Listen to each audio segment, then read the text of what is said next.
So, welcome to the latest episode of Flamingo's Apartment Rebels podcast. So, today, really excited to have Ben Adler, Director of Business Development at ResProp Management. So, randomly ran into Ben at the NMHC annual meeting a couple of weeks ago, and we had a really good conversation. So, I thought he would be someone really interesting to bring on the podcast because at ResProp, they do things a little bit differently than other property management companies. And Ben has a whole lot of experience across the board. So thought you would be a really cool person to kind of get to know a little bit. So Ben, welcome.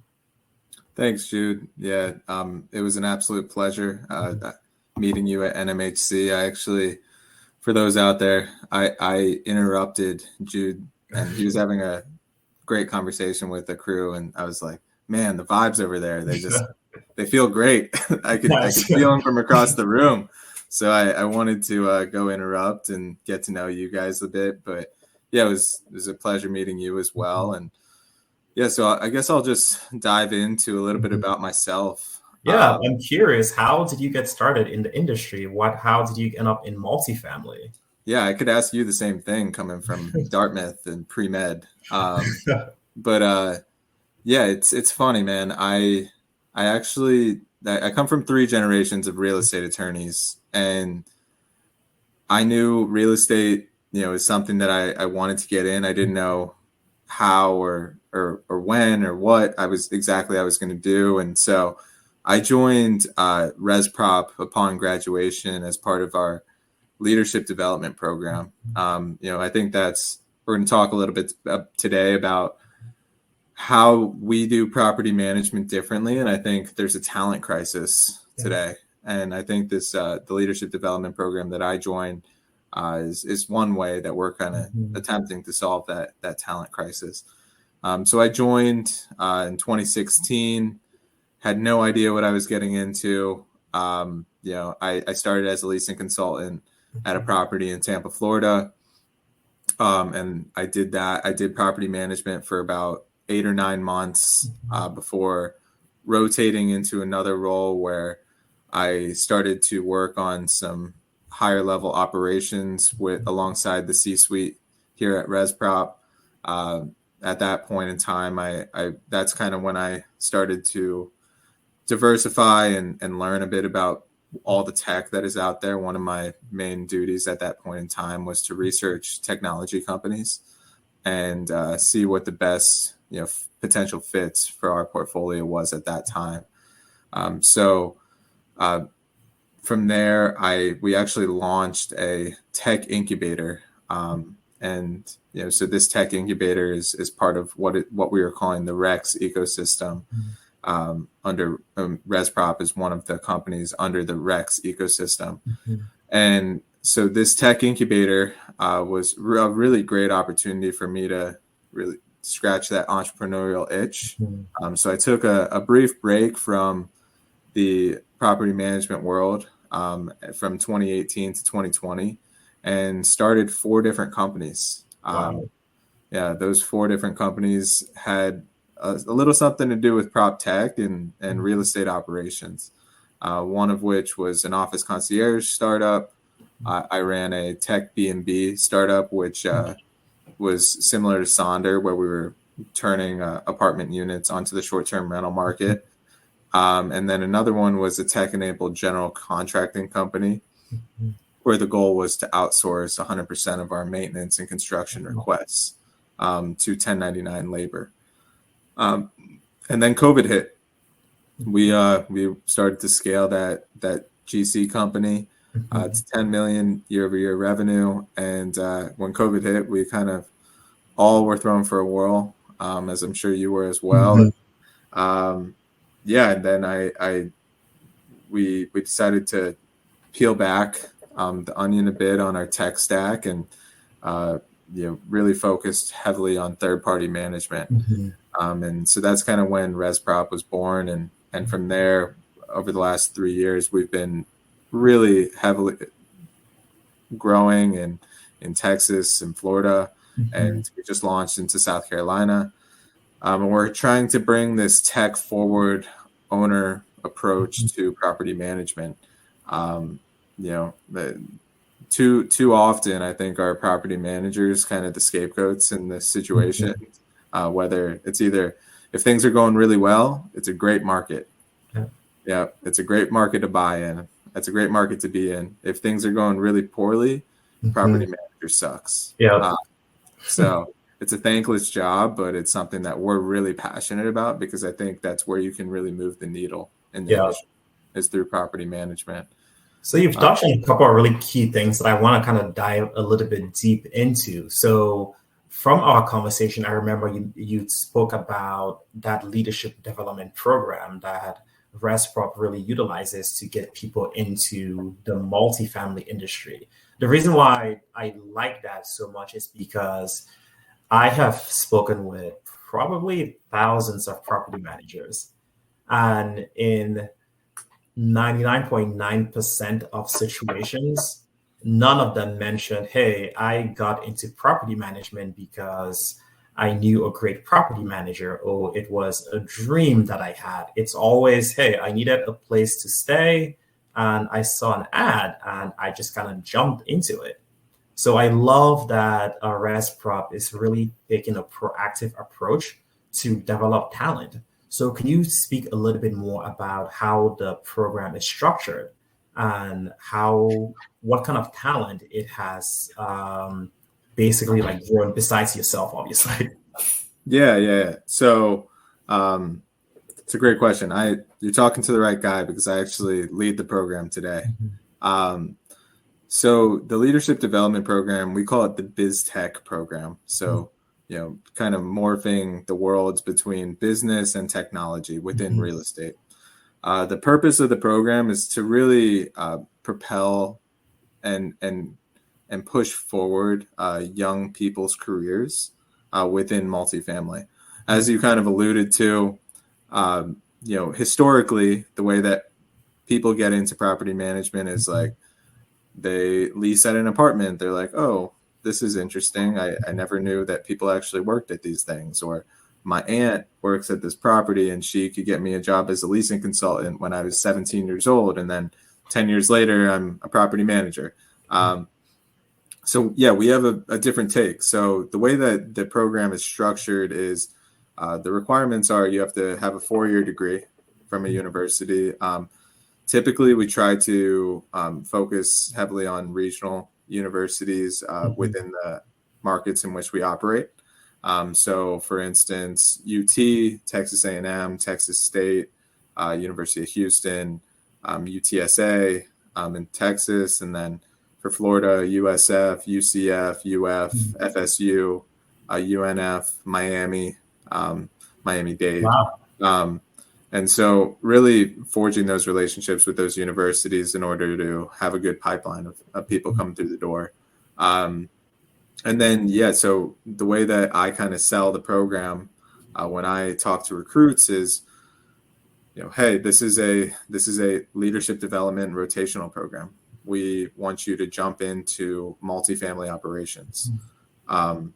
It's critical. It's absolutely critical that anyone who really wants to elevate within this industry starts in operations. They have to understand the inputs that go into the daily job, right? If you ever want to be an acquisitions person or an asset manager or an owner, or even on the tech side like you, I would urge you guys to have a little something there. Or it sounds like you've done your due diligence in speaking with thousands of people, so you probably know pretty well what the scope is, but otherwise they may never have that experience. So I really sell them on learning operations first and foremost. So that's where everyone starts. Everyone starts in ops, and I usually say about a minimum of 6 months in operations as a leasing consultant.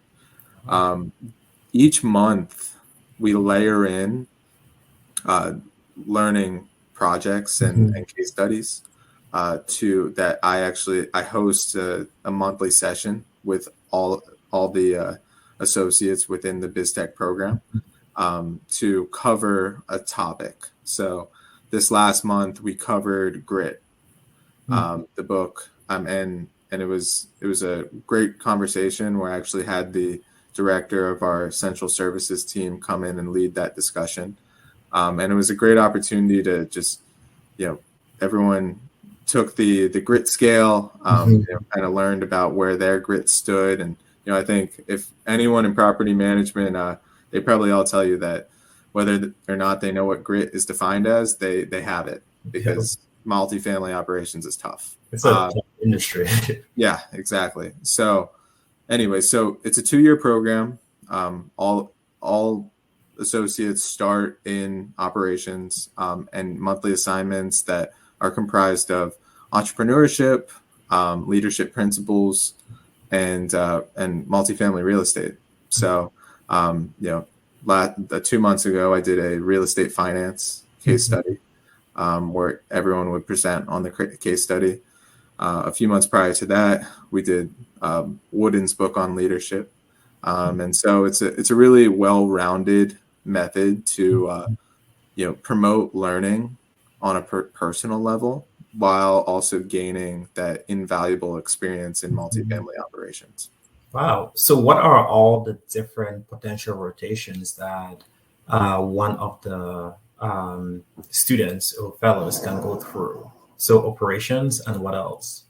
Yeah, so at this point, we're kind of shifting gears, because we shifted from being an owner to being a third-party manager. So when we were an ownership group, from 2010 to 2018, we had a lot more flexibility with our budget. So at that point in time, when I joined the company, it was you would start in operations, then you would rotate through procurement, accounting, and then potentially either into marketing or acquisitions. And so based off your skill set and your desires, those last couple rotations could be more tailored towards what you are gearing up for. But today, the way that it stands is, really what we want is operations first, and then we're actively building out our central support capability, which I think is another facet to our company and how we're doing things a little bit differently than most management shops. And so we're going to rotate them through the central support team. And then we also, I think in order to be a leader in any company, I think you have to understand how to acquire and retain talent. Yeah. So we're really passionate about everyone gaining some level of recruiting experience here. So central support team, recruiting, and then some mix of marketing or accounting or construction are kind of the world that we want people to go into. And so that's kind of the way we have it structured today. But, I can tell you from my experience, I held about 10 different roles in the last 5 years of being with this company. And, 9 of which were really in the first 3 years. So there's a lot of flexibility. It's just about a matter of need and performance. And, we have the term rise uppers here. If you are a rise upper, there's no glass ceiling on anybody. Anyone can rise up. I think that's such a valuable program. And I say that as someone that has gone through a similar type program, not in real estate, but in healthcare. So actually went through something similar for healthcare operations, where for my first 2 years out of college, I rotated through different departments, from operations to human resources to strategy to just all parts of healthcare operations. And it was such an amazing opportunity to work with different leaders and really understand things from a completely different perspective. Yeah. So what have been some of the results of the program, of the BizTech program? Well, I think, one of the main benefits is you have these mid-tier managers, because we've had the program for 8 years now. We have young people who are it's young is a relative term, right? So anywhere from 25 to 35, we'll say, within this industry is pretty young. Yeah. And So you have 25 to 35-year-olds who are holding mid-tier manager positions, someone like myself who's 28 years old holding a director level position. My boss, who also started in this program, is the CEO of ResProp at this point. Wow. And so Wow, that's amazing. I think what you have is, we talk about the well-roundedness that comes along with rotating through different capabilities and learning different parts of the business.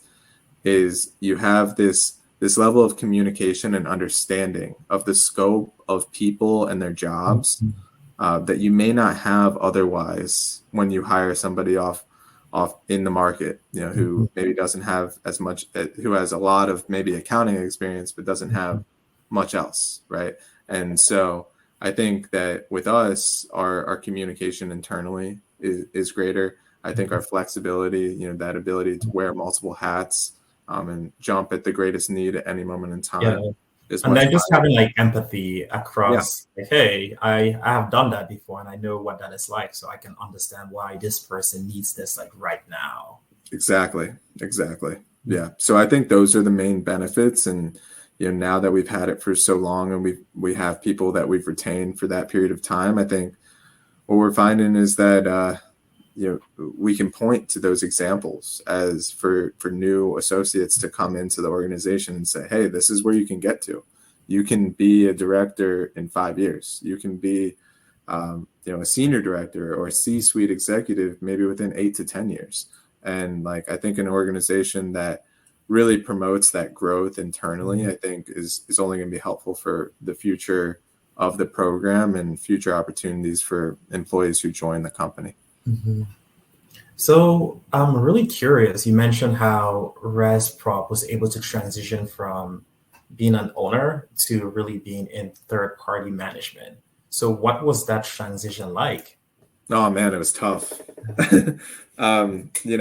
People ask us all the time. I'm on the business development side, and so I speak with owners every day, and new owners many of those days, and they're like, "Why did you guys stop buying deals? That doesn't make sense." And it's really, our founders, they wanted to go into tech. They want to change the world through technology. They had already made a very healthy amount of money through real estate investment, and it was time to do something different. And that's really what it came down to. I think the challenges of changing are difficult because when you're a vertically integrated owner, you can kind of mask it's kind of like having a family business, right? A lot of your weaknesses are kind of masked by your relationships with those people, right? Whereas when you use third party, you tend to hold those people to a higher standard because you're paying them to do a job. And so I think for us, our culture as an owner operator was really strong. And I think because our culture was so strong, we thought that our operations were also equally as strong. But I think when we switched to third party, we realized, oh wow, we have a ways to go. Like we're not as good as we thought we were. In reporting to multiple ownership entities and providing different marketing plans based off different business plans, reporting to a variety of asset managers. It was a shift, and I think people don't give enough credit and weight towards how different that may be. And so those were kind of the challenges that we faced early on. But we've since worked through those things, and now we're primed and ready to rumble. So are you all right now 100% fee management, or do you still have assets that you own yourselves? Yeah, we still have some assets that we own. We actually have one on the market right now in South Tampa. So we have about so in total we have about 8,500 units in our portfolio. About 2,500 of those are owned legacy assets that we're going to be holding on to long term. And so, but as far as new properties are concerned, we plan to only grow through our third party management capability. So we're not actively buying deals today. So I love that point that you made about just like the difference between um, third party and actually being an owner and how the expectations are so like different. So Yeah. can you kind of walk me through what the third party management process is? I know that's a pretty broad question, but pretend I know nothing about the industry. Like, what is Yeah. a third party manager? How do you get owners to really say, hey, this is my asset, you manage it? And why do owners do that? Like, why do they hire third party managers versus just do everything in house? And then Yeah. how do you win those deals and how do you report to owners? So, how Mhm. does third party property management work? So give Yeah. us 101. Yeah. That's a great question, Jude. Yeah. So first off, I think it's helpful to understand, why would an owner not have property management in house? And the answer is because it's incredibly difficult. I think property management, is historically has like been like a net even, like where you're like not looking at that part of your operation to make money, but you're actually just looking at it to maintain control and understand where all of your dollars are going. It's hard to trust people with that amount of responsibility. Um, and so people choose third party managers, or they decide to do that because they want to have more freedom to scale. So like me, say I'm an owner of real estate. I have this, this fork in the road where I'm going to say, hey, one side I can start my own management company, have a lot of control. On the other side, I can go after acquisitions. On the one where I maintain control, let's say I can grow to, maybe 500 units by the end of this year. On the side where I have a third party manager, because I'm focusing all of my time towards investments, maybe I could grow that portfolio to 2,000 units. So really the sell for us is like, we want acquisitions personnel to have their time back, not worry about the operation. Let us handle that.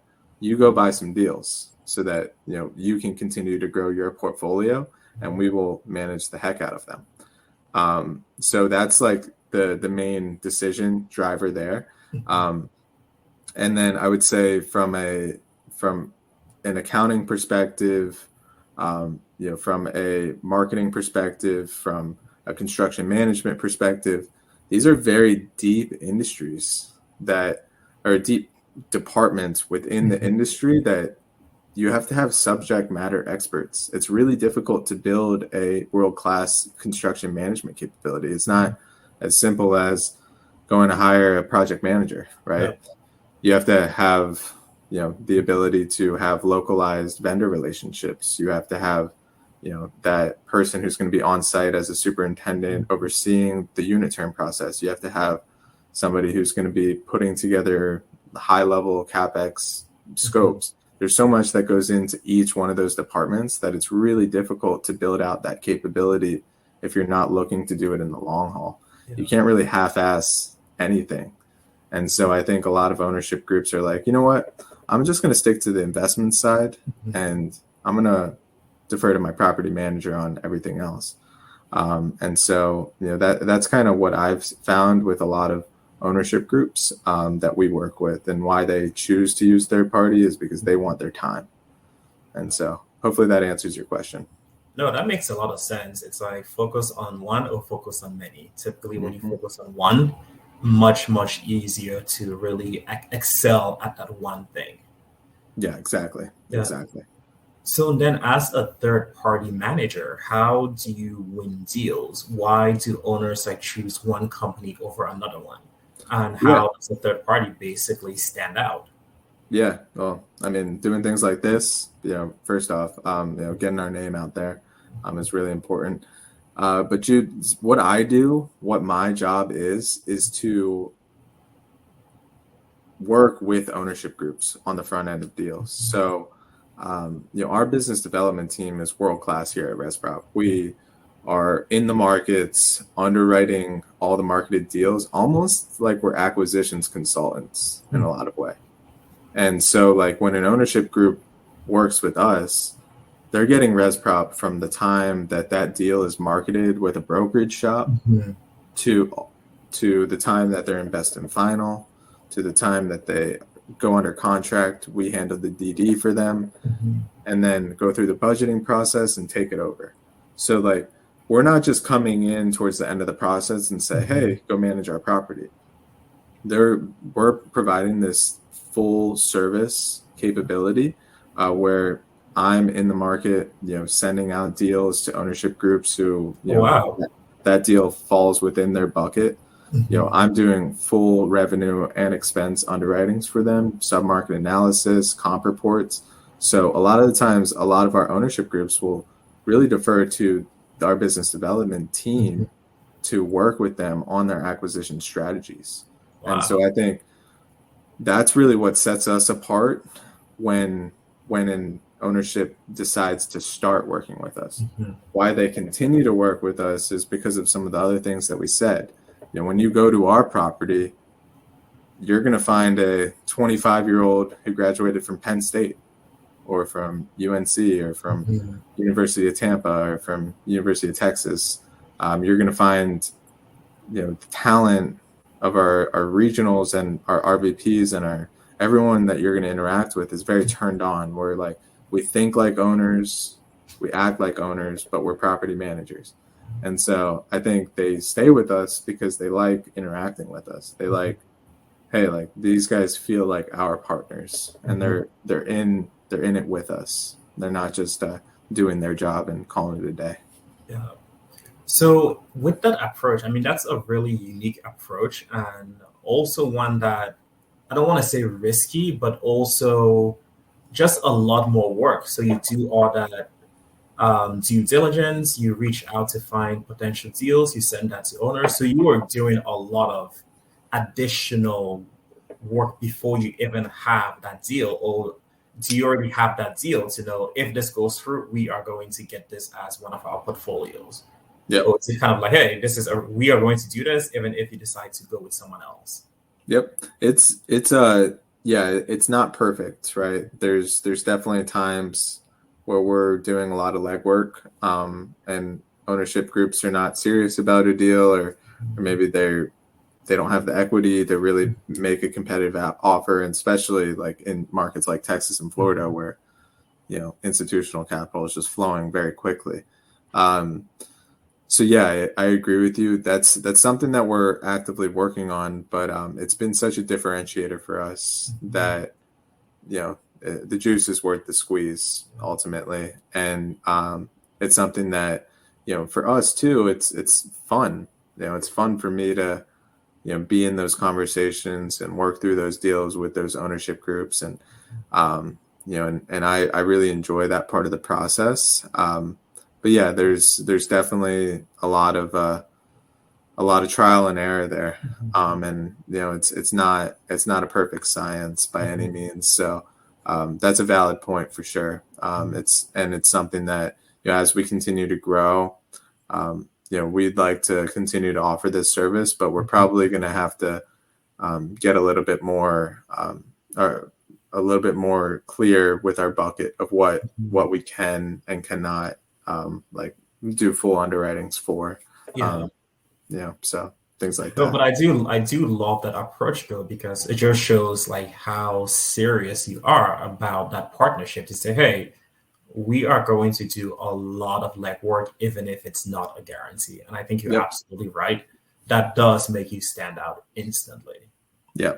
And we also underwrite responsibly too. We're property managers. So like, I'm not going to do something just to make a deal work for a group. I'm going to do what we believe we can accomplish realistically with this deal. So I'm not an acquisitions guy, right? So my goal is to show ownership groups where we believe we can get it to if they're willing to spend this amount of money on interior renovations, this amount of money in amenities. If in the event that they agree with our strategy, we have a lot of confidence that we can go execute. But it's all it's kind of all up in the air until you make some decisions there. Yeah. And then what does that process look like once the owner does agree to hire in the third party? So what happens once that signature is like done? Yeah, so typically once an owner is awarded a deal, they go through due diligence. So that due diligence period is where we'll do our unit walks, and our lease audits, and then our capital review. So we'll bring out vendors, get bids, and kind of deliver them a DD findings report. From there, they typically will go through their lenders and get everything approved. We work through the budgets with them, and then the other piece is the property management agreement.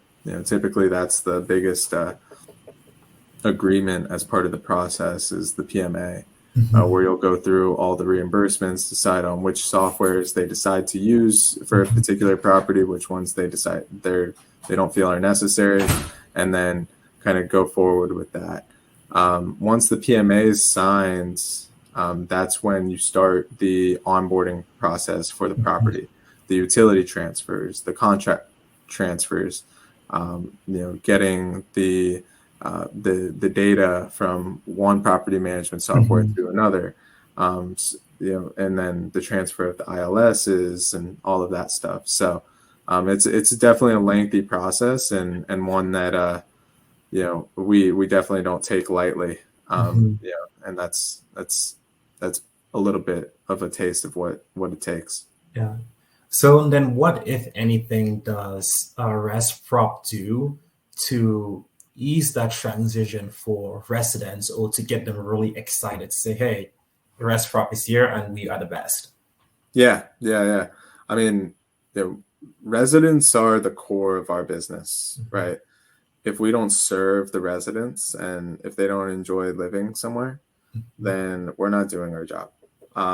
And so, typically what we try to do with most of our new properties is, first off, we send out the text and email notification, and then also post physical notices on everyone's door, notifying them of the change.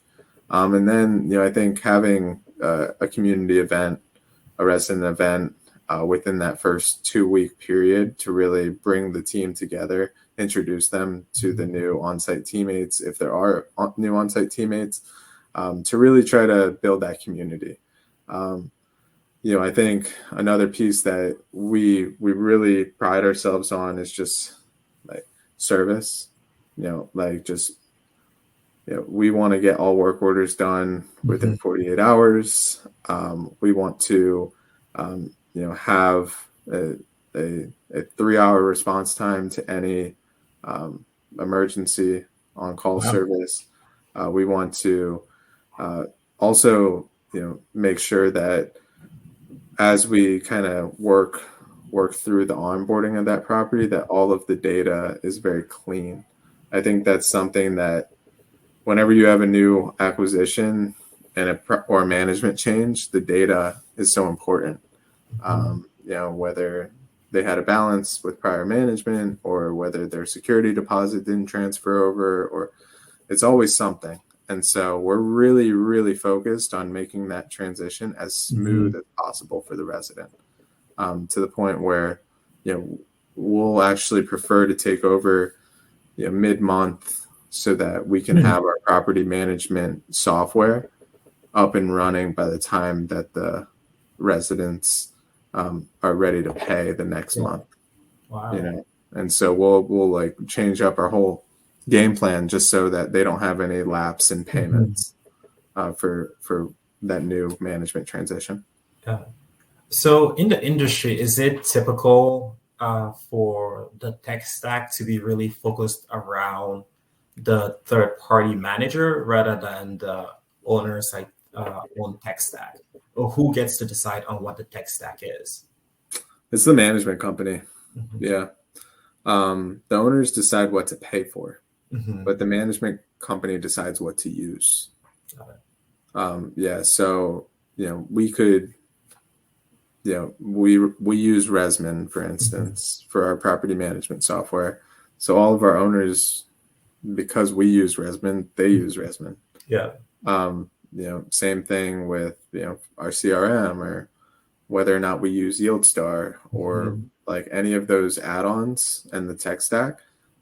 They all defer to their property management company, Mm-hmm. unless they're a large institutional player that has some level of like reporting requirements with Mm-hmm. Yardi or RealPage or something along those lines. Got it. And then you mentioned a couple of really key things about how you focus so much on the resident experience, whether that's completing all like work orders within 48 hours or emergencies within like 34, 5, whatever hours. So a lot of property management companies like really focus on those types of things to really ensure a great resident experience. But property management is so complicated and so difficult. So, how does a third party manager or an owner really go about executing to make sure that you are delivering on a great resident experience, given that it's such a challenging industry? Like, what are some of those things that you do differently and have found to be really effective? Yeah, well, I think this goes back to the conversation over the people, Jude. You have to have people who are ready to work, ready, who are turned on, ready to serve. We really pride ourselves on hiring servant leaders. People who are there to like serve others before themselves. And having that culture, as part of your company, I think is a critical first step. Maintenance is incredibly difficult, and if you want to get into something interesting like prop tech, I think maintenance is the bubble that is going to burst sooner or later. Okay. Like especially in some of these markets like Florida and Texas, where you can hire a a person off the street at McDonald's for 18, 19 bucks an hour. How can you reasonably hire a skilled blue collar laborer for the same price, right? Mhm. You have to pay these guys more, but the investors, they don't have the budgets Mhm. to pay them more. Otherwise their returns are thrown in the trash. And Yeah. so it's a really difficult problem to solve, and I think that's something that I see a real opportunity with, is like paying, I think bridging the gap and bringing in software that's able to Mhm. manage maintenance more effectively. Like HappyCo just launched a maintenance fulfillment platform Mhm. where they like will handle like 10 to 20% of your work orders Oh, wow. by texting and calling the resident to self-diagnose the issues. Mhm. So like, hey, they think that this is a GFCI issue, they just need to press that button, or this is like a filter issue, they just need a Mhm. new air filter, or this is, maybe they just need to turn on and off their breaker once, and Mhm. then they'll be good. Um, and so that's like something that HappyCo is doing, That's which is awesome. which is really cool. Something that I've actually tested out in the past is this idea that it feels like you're either underpaying and over leveraging your maintenance staff, or you're overpaying and under leveraging them. Like there's not like a happy like medium that can Mhm. float from one side to the other. A nice winter day in Austin, Texas, where it's like 68 degrees. We Jealous. don't, yeah, I know you're in Chicago, so you don't know what that's like. You don't, there's not going to be many like heater issues or HVAC issues. Like if you're at like a 2015 property, what the heck is that maintenance guy doing there all day? Mhm. He's picking up some trash in the morning, cleaning up the hallways. What are they doing? And so like I think there's a lot of wasted time in that space. But then On the other side of the coin, you have in the summers in Austin where it's 105 degrees, you have 10 HVAC units that go out. Then there's not enough labor in the day or time in the day to fulfill those requests. And then you have residents who are pissed off.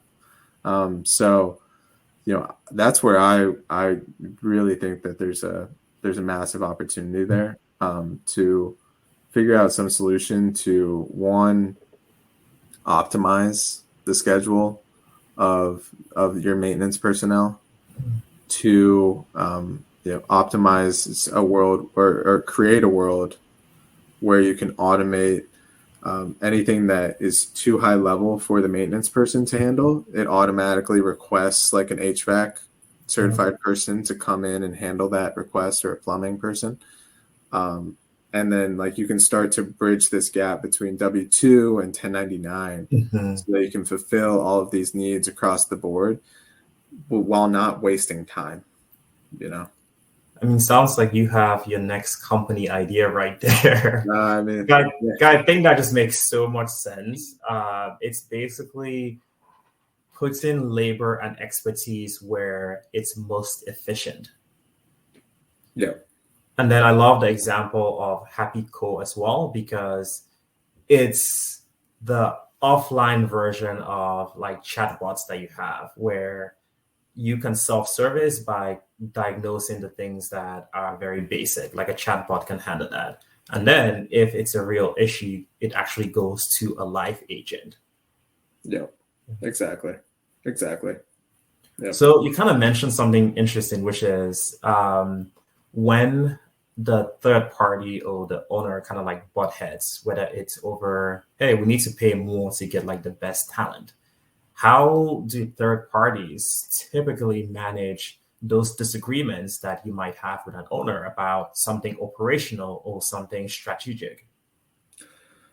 Yeah, that's another good question, Jude. I think that us as property managers, we're the ones hiring people.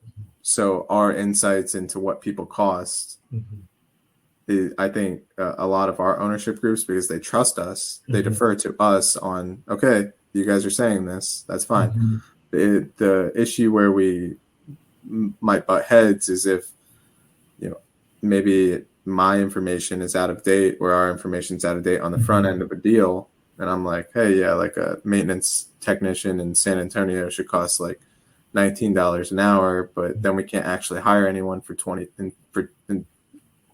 for anything under $22 an hour. So really, I think what we do in those cases is say like, hey, we have a certain level of standard here at ResProp. Like, if you guys want our standard, this is what that's going to cost. It's going to be X amount dollars per unit. A $65,000 property manager in Florida is what it's going to cost to reach our standard. If you want us to go find somebody who is, maybe doesn't quite reach our standard, but we need to fit into this bucket, we can, but that's not what we would recommend. But if they say like, hey, no, I'm not paying anything more than $45,000 for this, we'll agree to disagree and keep it moving in the ownership's interest, because ultimately they pay for those employees through the property. The property is paying for the employees that are on site, and therefore the property is the ultimate decision maker. But more often than not, they will defer to us on those budgetary items because we have many more data points than they do on the actual cost of the employees. That's awesome. And then I guess my last question for you is, what do you see as the future of property management? Like, what are some of those like core 1 to 3 things that you predict really becoming a thing over the next few years? Yeah. I was actually asked this question on an IMN panel here on Monday, so I'm prepared for this one. So one, we talked a little bit about maintenance. So decreasing W-2 labor as much as humanly possible. I think that is the future of property management. because it is people will combat that and say, hey, this is a people industry. This is a personal level of service is required. But I think we've proven time and time again with technology that people don't really know what they want until you put it right in front of them. And they're like, oh, this is cool. And so I would say decreasing W-2 labor. If there was a world where maybe you could go into like a leasing like center or like just like a room that had like, the ability for you to sign in and put your information, scan your ID, and then say, hey, I'd like to view this floor plan. And then it would give you like directions to, that unit. And then maybe it would be like an automatic access code that would be sent and would only be valid for 5-10 minutes or whatever. And then they would be able to self-tour it. Maybe you even have, maybe it was into a model that, you even have like an Amazon Alexa or something along those lines that could, give them like the verbal part of the tour as they're going through it. And then the maintenance solution that we kind of talked about of like layering in 1099s to support maintenance and construction. So decreasing W-2 labor. I think data, visibility, accessibility is pretty critical. We have all of this tech stack that you mentioned earlier in the podcast that everyone has their own data, and it's so hard to like connect data points from one system to another system to another system. And when you're a property management shop, you have 20 of these systems. Right? So I think like a tool and more database decision making, I think, is what's going to be the future of it, because I think too frequently are we leaving it up to our guts, right, when we're making these decisions, whether or not, say, Jude, another idea that I've thought about is, Jude, you're living at one of our properties. You've had a great experience, 0 work order requests over the last year of your term. I know that you're a founder of a tech company. I know, based off the sub-market, what your lease rate at versus what the market rates are at. A system that would automate your renewal increase based off your experience at the property versus maybe someone like myself who lived at this property and I had 8 HVAC issues, like 2 roof leaks, and I'm maybe like in oil and gas in a time where maybe that market's a bit down. Maybe I would only get like a 2% increase because the likelihood of me renewing is not very high. Whereas maybe you would get a 15% renewal increase because the likelihood of you renewing is pretty high. So like just more database decision making, the decrease of W-2 labor, and then I think the last piece is probably just there's probably a world where apartment communities become more like neighborhoods than they currently are. You mean like more connected neighbors, or you mean? Yeah, I think like more connected to your neighbors, like more, like I think Amazon in Maryland has like a campus that they're gonna have a few apartment buildings on where everything's like integrated into like the work life, feel like, and then you have like BTR, the built to rent communities that are popping up everywhere. I think like it reminds me a lot of, so I was in Singapore like right before the pandemic, and one thing that I saw that is what you're alluding to, which was really cool, is that it is like apartments are built like neighborhoods. They have gigantic apartments, all in one area, and then within that they have everything that they need. And for some of them, there are no cars actually allowed within the complex itself. Like all the parking is outside. So you have a village where it's like a gold mine for kids, for just everyone, because it's so connected and just so cool and so neighborhoody. Yeah, exactly. So that's kind of where I see the industry going. And then along those lines too, I think a single software, maybe this is a plug for Flamingo. A single software for residents to be able to access everything that they need, whether that's rental payments, work order requests. That is very much a plug for us. We call that our one app resident journey. Yeah, exactly.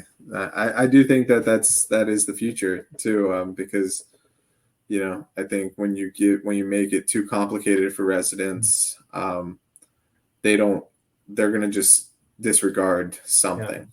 It's what we see all over, where all these apartments are offering all these really cool services, but their residents either don't know they exist or they see it and it's just overwhelming. Yeah, exactly. Well, Ben, thank you so much for being on the podcast. This was such a cool conversation. So I know a lot about like prop tech. I know a lot about the industry, but it's always interesting to go deep on a topic like third parties and owners. So I appreciate you being on the podcast. I definitely learned a lot. Yeah, man.